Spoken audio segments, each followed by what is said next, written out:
আরও একটি নতুন ব্লগে আপনাদেরকে অনেক অনেক স্বাগত জানাই। তো আজকের ব্লগটা অনেকটা লেট করে শুরু করলাম। তো আজকে সারাদিন ধরে যে কী করলাম মানে সময় দিতে পারলাম না আজকে। তো ভাবছি যে এখন থেকে ব্লগটা স্টার্ট করলাম। তো এখন যাব, এখন বাজে প্রায় 6টা, সন্ধ্যা 6টার কাছাকাছি। তো যাই হোক, এখন যাব আমি রান্নাঘরে, কারণ রান্নাঘরে ভাত চাপিয়ে দিয়েছি এত তাড়াতাড়ি।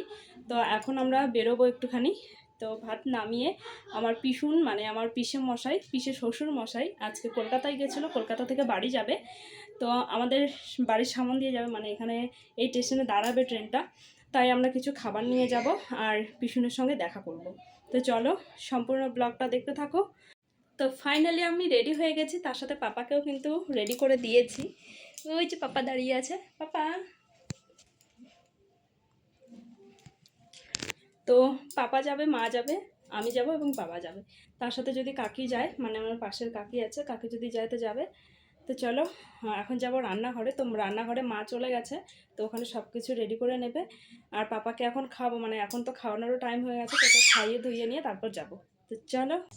তো এখানে মা সব কিছু গোছগাছ করে নিয়েছে। তো হচ্ছে বাঁধাকপি, আর হচ্ছে এটা কি ভেজেছ?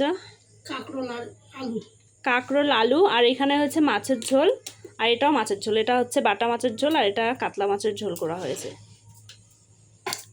তো চলো এসব গোছগাছ করে নেই আর পাপাকে খাইয়ে নেই এখন।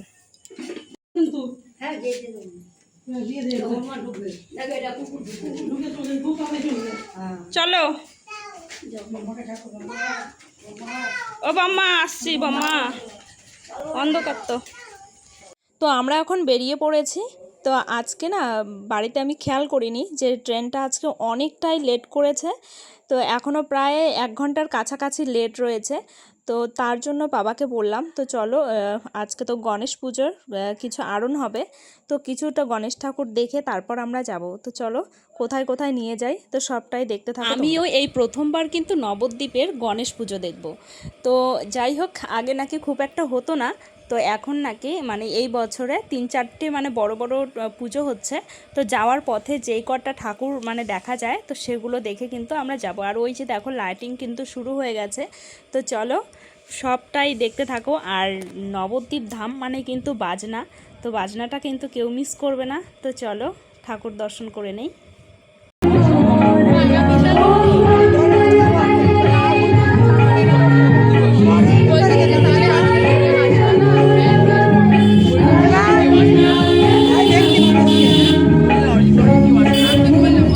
সামনেই যেহেতু দুর্গাপুজো, তাই কিন্তু প্রত্যেকটা মন্দিরেই কিন্তু ঠাকুরের কাজ চলছে এখন।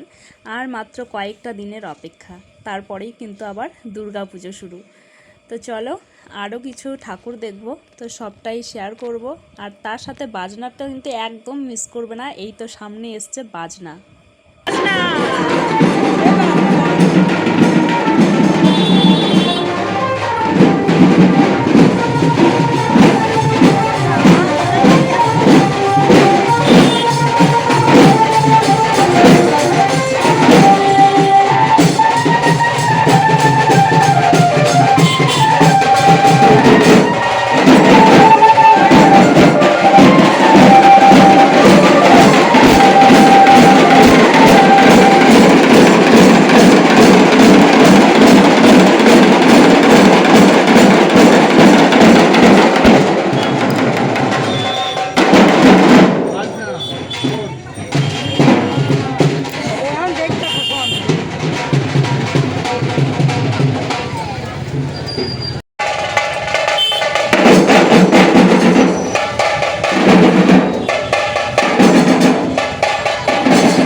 তার সাথে কিছু ঠাকুর দর্শন করা হয়ে গেল।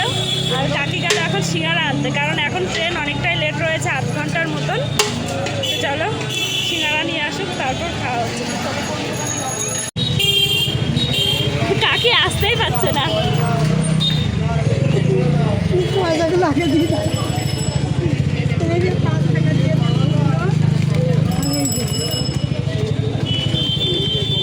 খাবো কি করে?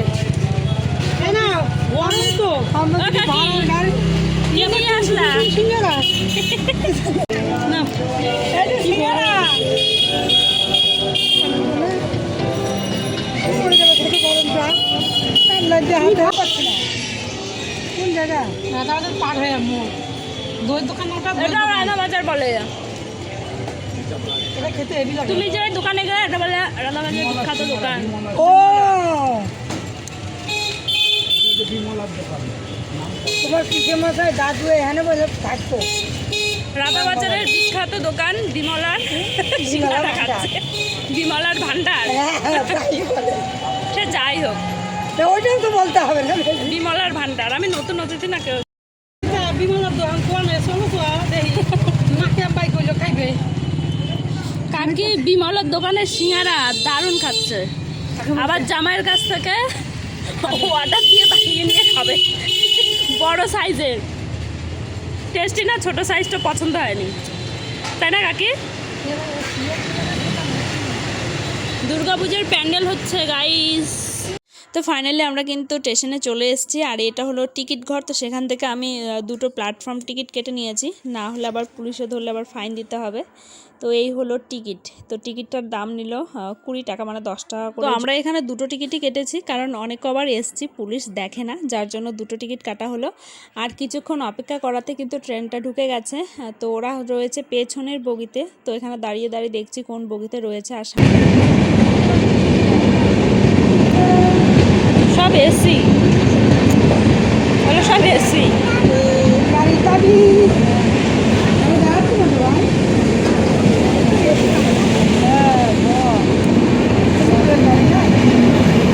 সব এসি, সামনের দিকটা পুরো এসি।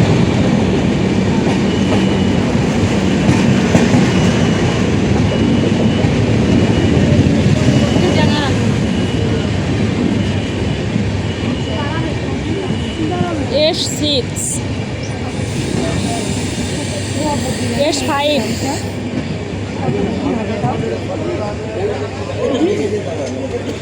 এটা কত? S4 ওই যে পেছনেরটা।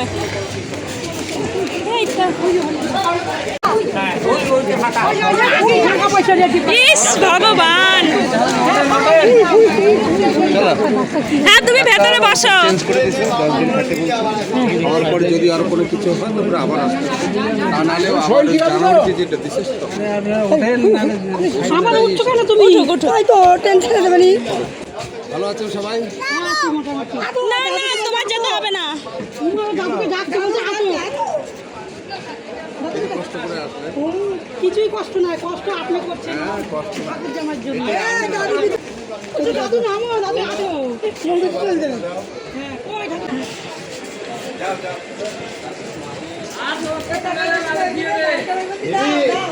আগে বলতে দিয়ে দিতাম।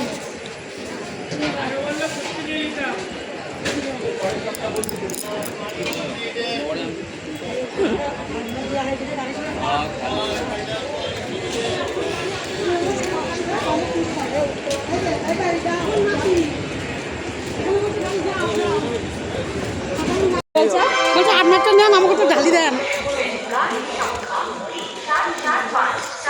তো পিছনটা চলে গেল, এখন আমরা যাচ্ছি বাড়িতে। তো এখানে মা, কাকি, বাবা সবাই এসেছিল, সবার সাথে কথাবার্তা হলো। তা এখন আমরা যাব বাড়ির দিকে।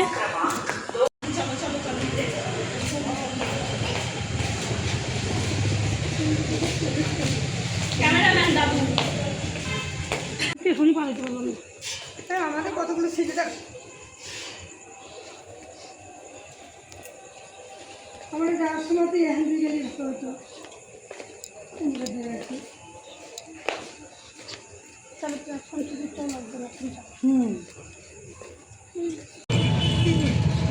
না না মোটরসাইকেল ফেলে কম।